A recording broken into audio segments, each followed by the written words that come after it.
3 veteran news anchors asking the candidates questions. John Evans works with WECT in Wilmington. The NSA is once again on the president's agenda, but this time it may play to his favor. And the decision they made today to close the plant will leave about 600 people without jobs by the end of September.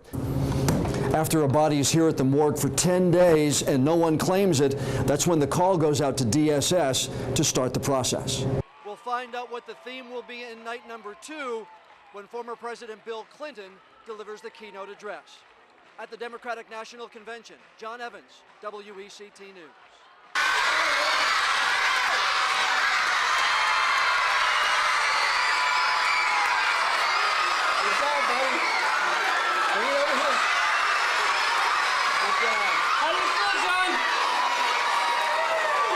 I can't see.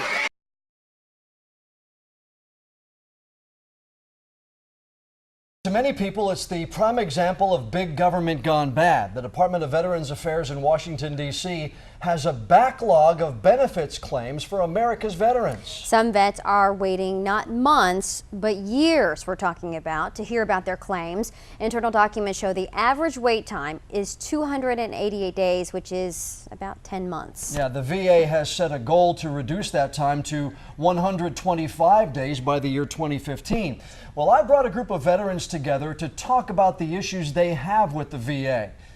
Their lives can hang in the balance, left without help by the agency's dereliction of duty. It's past the time when these men fought for their country. Now, years after leaving America's military, they are dealing with what can be described as America's post-military mess. This whole process has become so convoluted and so mishandled. What's happened is the VA is a super bureaucracy, okay? The Department of Veterans Affairs admits it has a problem, a backlog of disability claims that now tops 600,000, nearly 35,000 in Winston-Salem alone. When you ask many vets about the VA, their comments cut like the bullets they used to fire. Frank fought in Iraq and Afghanistan. But the majority of the people that you talk to on the phone, the majority of the people that you go see, don't care. And that's what I've seen, and that's the short time I've been in the system. Jim, one of many Vietnam vets here. But I just found out, since I'm a recipient of the Purple Heart, I don't have to pay for any drugs I buy. No. But I've been paying a co-payment for years. Art, who served in Korea and Vietnam. Since 1961, they kept denying me because of this lung working in these conditions and pain. Art served in the Navy. He scraped paint off ships for 10 years. That led to a condition known as sarcoidosis, diagnosed in 1960. For more than 50 years now, the VA has denied him disability benefits for it. When we sent it in for my lung condition, they said, because it's on my skin too, they says, no, you only got a skin, and they missed the one on the lungs, which was the major one, service connected. Ron was calling up there to Winston-Salem, says, how could you miss this? And all went in on the initial paperwork since 1960, but they kept, either new people missed it. Ron, Pat, and Artie serve those who have served their country. As DAV service officers, they file claims for other vets, trying to navigate the system they blast as broken. The system's not working, and nobody's sat down to try to improve it. By adding more people to the system is not going to help. Okay, let's stop right here and see how things got this bad. In this document, the VA cites several reasons for the backlog. The first one is the high survival rates for the wars in Iraq and Afghanistan. More vets coming home and filing more disability claims. Number two, the downsizing of the military. More vets getting out and filing more disability claims. And another reason is online access. Veterans of all ages are learning more about their conditions and filing more claims. Now, the VA says they've hired more people and they're training more people to try to cut down on the backlog. So far, it hasn't made much of a difference. Now, let's get back to our group. This is what a new person up there has to learn. This is what they have to be trained in? And learn. That's the federal statutes, the laws pertaining to claims in the Veterans Administration. It's the basis for approving or denying claims. But these vets will tell you about the endless paperwork, the resubmissions 2, even 3 times, with more waiting each time. If your claim is denied, you can appeal. When you file an appeal takes anywhere from 18 months to 2 years. You're being generous, you know my answer. Yes. To 5 years to complete. Wow. That's where Frank is now. He's retired Army, fought in Iraq and Afghanistan. He filed an appeal after being denied his claim for permanent nerve damage. Ron here has opened up my file again, and last thing they told him was going to take about 3 years to get everything. 3 years? To get everything settled. It's a full-time job to handle your VA claims.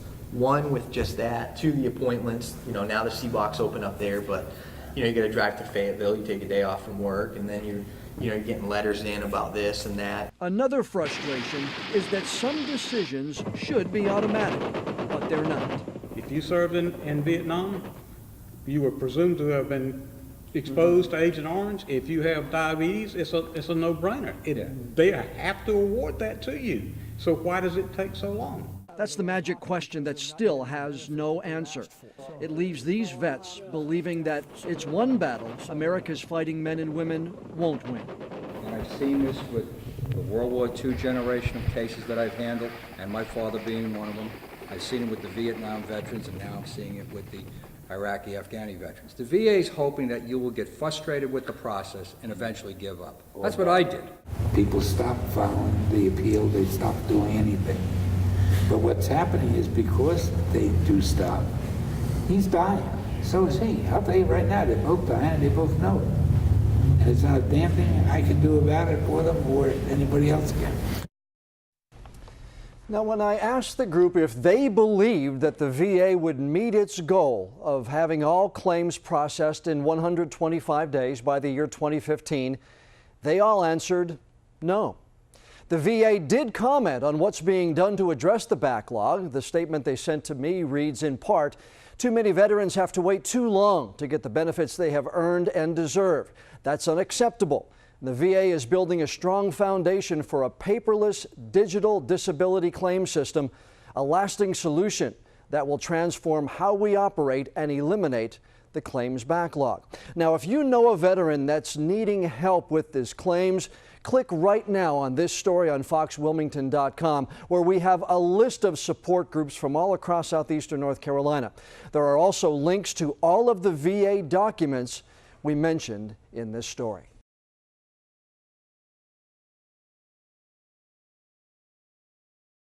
Hello everyone, so glad you stayed with us on this Friday night. The Hospice Center in Brunswick County is going to celebrate 1 year at its new location later this month. But instead of a high level of excitement there's more of a high level of concern. WECT's Ben Powell reports the new move to put the county in the Myrtle Beach metro area could impact the federal money for some of those hospice programs. The decision by DAC Americas to close its plant in Brunswick County means a loss of some 600 jobs, devastating to the Navassa community where that plant is located. But it's also bad news for the entire area. As we reported Thursday, people drive from nearby counties to work those jobs. I talked with New Hanover County Commission Chair Woody White, who admitted this is a big hit for the regional economy. Brunswick is a partner of us, just like Pender. We succeed and fail as a region. It's not just Wilmington and New Hanover County, so that stings, that hurts. What could we have done? I don't know. Those decisions are made typically at the corporate level of whatever company you're talking about. That's a lot of jobs and a lot of people that are suffering. Woody White is this week's Closer Look in-depth interview. Watch for it tomorrow morning on Carolina in the Morning, Saturday edition that starts at 6 a.m. The NSA is once again on the president's agenda, but this time it may play to his favor. Mr. Obama today made his choice for a new leader of the FBI, James Comey, a man who has challenged the wiretapping programs carried out by the NSA. Steve Handelsman reports Comey's tough stance on surveillance could make his confirmation a lot smoother. Crews in South Carolina have found the body of a missing rafter, but they can't get it out of the Chattooga River. Here's why. The search teams used a remote camera to locate Thomas Hill's body, but the area is filled with rapids and the water's too high for the dive teams to go in to get it out.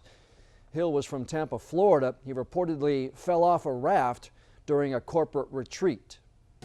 Okay, developing story in Greenville, North Carolina, getting a lot of attention around here tonight. We actually received several phone calls in the newsroom once word got out about 4 people being shot in the Greenville community. It started at a law firm there. A man shot one person in the parking lot, then walked across the street and shot 3 others in the parking lot of a Walmart store. He then fired at police officers. They fired back. The suspect and all of the victims are in the hospital. No word on their conditions. Police are stepping up patrols tonight in Wilmington after several recent gang-related shootings. In the past month, there have been dozens of shootings in the city. And tonight, we're hearing from Police Chief Ralph Evangelos. He says the shootouts are a result of gang retaliations. And he says there are 6 communities in the city where the violence is happening. The chief says a gang called the Bloods is behind it. News at 6:30 reporter Gavin Johnson has the exclusive story. Of the shootings under investigation, one of them happened last night. A man shot in the leg near 12th and Gray Streets in the city. Police also found 2 .40 caliber shell casings in the roadway. The victim would not tell officers who shot him or why. And although there were several witnesses, no one is talking. The victim was taken to the hospital for treatment. City leaders in Southport are meeting right now to talk about a potential new business partnership with the county. We will keep you posted on details when or if a deal is finalized. Let's get the details now of our weekend forecast. Chief Meteorologist Gannon Medwick here with us. Gannon?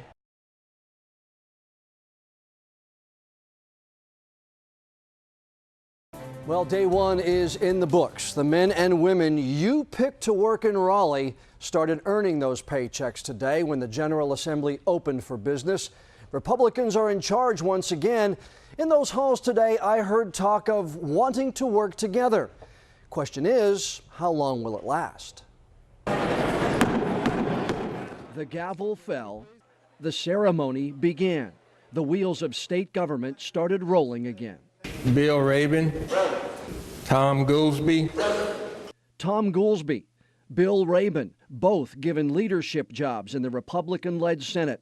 Phil Berger wants his party to send a message. We must show our constituents, this state, and this country that there is a real difference between a Washington Republican and a North Carolina Republican. North Carolina Republicans deliver. We kept our word, and we act on the promises we've made. I'm glad that I've been made chair of J1. We got Bill Rabin as the chair of finance. We have local people in our area that have been given very lofty positions, and we're going to work hard to fulfill the requirements of those positions and take care of the folks back at home. The House followed suit at noon. Several local seats are now filled by freshmen. Some have better views than others, and a lot of learning to do. When I was commissioner, I dealt with 4 other people.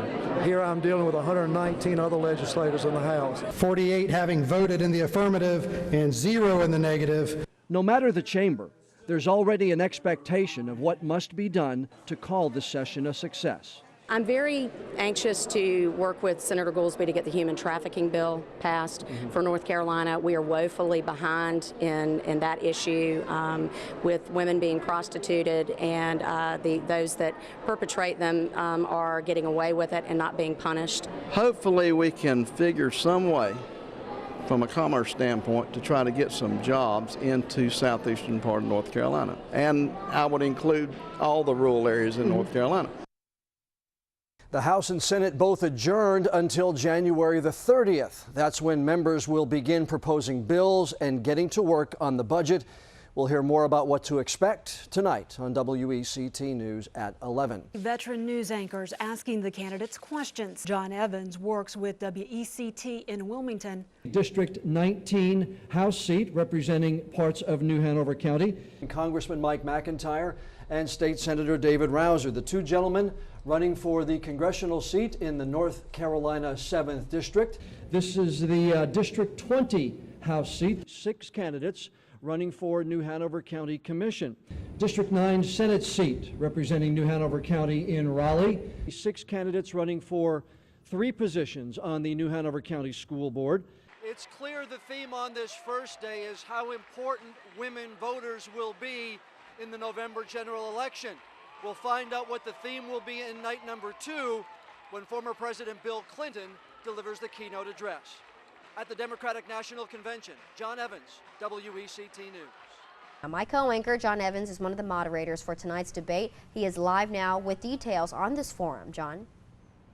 Well, Michelle, the forum is going to start at the top of the hour inside the historic county courthouse here in downtown Wilmington. As you mentioned, the 3 candidates, Randy Crowe, Ilario Pantano, and David Rouser, they're going to try to separate themselves from each other. That's what you try to do during a primary. Point out what you consider to be the opponent's weaknesses, and you're going to agree on most of the issues. But most likely tonight you'll hear a lot of agreement. You'll also probably hear these candidates criticize Congressman McIntyre and also criticize President Obama for what they say are failed policies and the problems the country is having right now. Now, this is the 3rd of 4 scheduled debates for these 3 candidates. They've already sat down in front of audiences in Brunswick and Johnston counties, and next week they'll be in Bladen County. Like I said, they'll agree on many points, but one issue that does separate the frontrunners, Pantano and Rouser, is immigration. The forum I hosted in our studios earlier this month, Pantano pressed Rouser on his support for a bill that Pantano says grants amnesty to millions of illegal immigrants. Rouser pressed right back and said he had at least worked for a solution where Pantano did not have one. That issue of immigration is on the schedule tonight to be asked, and each one of the candidates is going to get a chance to ask a question of each other. That may be one of the most interesting points of tonight's forum and debate. We'll, of course, have a complete wrap on what happens tonight on Fox Wilmington News at 10.